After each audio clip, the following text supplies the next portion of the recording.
Time check, 12:54 p.m. Life update sa itong mga kawak-kawakan. This is the life update. Wow, nice kaya mong bed. Wala naman tani siyang bed dere. Kaya ako na siya ikuan by plaster. Tapos, dito namin matulog unta dapat sa RV. Kaya lagi guys, ganam-anam na ko organize, sorting, and all that kasi mag-move na pod me. Hindi siya pwede gid nga ma-extend dere kay wala kaayo may space. Need gid me og bigger space, and finally, we got the kanang response. So, Monday na daw ko no ang contract for the lease. And, yes, I am so looking forward kay para ma-plaster na ginitanan akong mga kawak-wakan and all that. Sao na lang, so.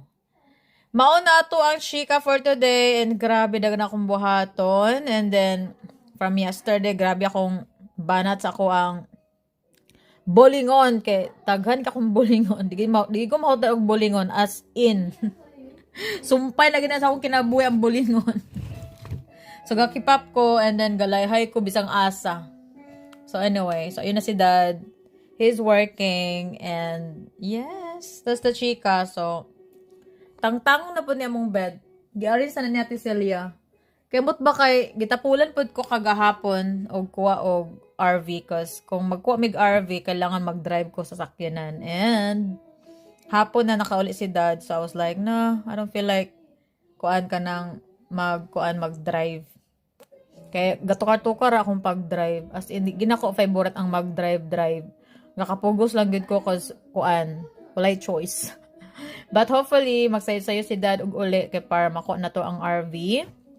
Ato isa ka RV. So the good thing about this area, manggod, kuan ba maigo ang duha ka RV, and then oh my goodness, and so mobalik mi sa mong RV, di na mo siya ibaligya as amo ang balay. So grabe nga adjustment again. So good things tong mga anakis is grabe kina sila ka flexible, and we are flexible. Nagka-flexible na lang gyud ta kay tungod sa ato ang lifestyle.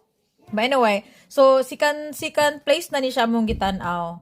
The good thing about this place is super close to 66, like as in mabaklay ra nimo.